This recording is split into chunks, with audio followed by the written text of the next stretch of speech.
Welcome back to Viewpoints on the Line. Our next issue for a discussion, well, the environment has been in the forefront. Look at that title. We all live, in brackets, happily in a green submarine. We know the arguments that go on about the environment. I mean, Canada was under the heat quite recently, some serious heat in looking at the whole benefits or not of Kyoto. Back and forth. Ambrose was, she was really under the gun from certain nations that said, well, we're just not doing anything here in Canada. I mean, it's gone back and forth. We're destroying our planet on one side too.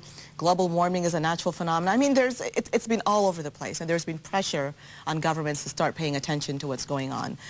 But this guy comes up now and says in this article, John Ibbotson, we all live happily in a green submarine. And what he's saying here is that, quote from this article, traditionally, environmental concerns are a sign of good times. Only when unemployment and inflation are low and the standard of living is improving and the news is generally free of crisis and alarms do people start worrying about the water and air. Now, some quotes were made from pollster Alan Gregg of the Strategic Council, and here we also see comments from other stats agencies like Ipsos Reid. So what do you make of it? I'm going to start with you, Robert. Do you think that's actually our world now, that we're, in fact, North America, that we're so happy? To be concerned about the environment requires, in a meaningful way, I mean, everybody can say, I care about the environment. I've never met a politician of any party, including my own, that says they're opposed to the environment. Yes, okay? So and that's in that sense, it is a false issue.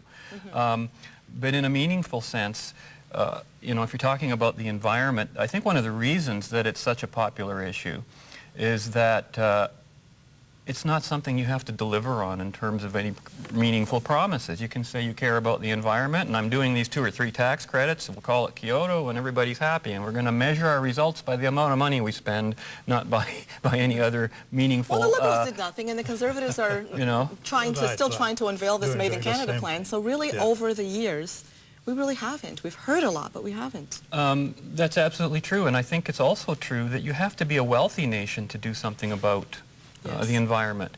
And that speaks to the comment in the article. I think if you look to the socialist countries, the poorer countries, their environments are in terrible shape, whereas the better off countries with wealth that can afford to upgrade the technology, that where the real answer to this is going to be in terms of mankind's contribution to what ironically today has become an issue over global warming, not pollution anymore.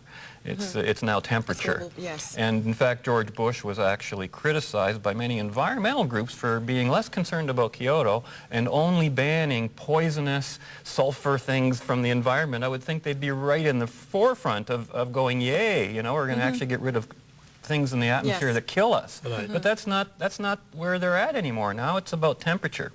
And that's something you cannot prove one way or the other. There's also been a movement, a very aggressive movement, and that's really fed into a lot of public viewpoints when it comes to this whole issue of the environment. The movement, I think, is anti-capitalist, it's anti-business, it's pro-government, more bigger government. You think it's over the top? I really do, and I think that's what motivates most of it. I mean, there's so much junk science in the whole deal, and of course, if you're in favor of the environment, the good thing about that is you really don't have to know too much about government, people, and business, and the other things. You know, Nairobi was very much against Ambrose with some of her plans and criticized Canada. He was right up there.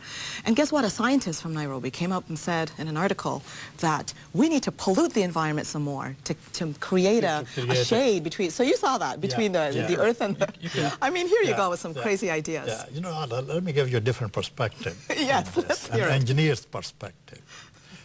You're an engineer, that's right. You know, the orthodox systems and structures which we designed, they were never designed with an environment in view.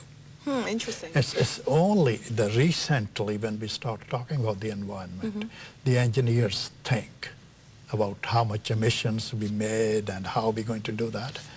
You know, the old power generation plants, the coal fire, now the government says they're going to, you know, shut those coal-fired plants down. Now, if you know, the best way to generate electricity is the water, actually, but it doesn't pollute anything. The nuclear, the radioactivity of the nuclear material lives for many, many years, thousands of years, and you got to dump it somewhere. But You can't, if you really stop all that, and design in a different way, because every design has a shelf life.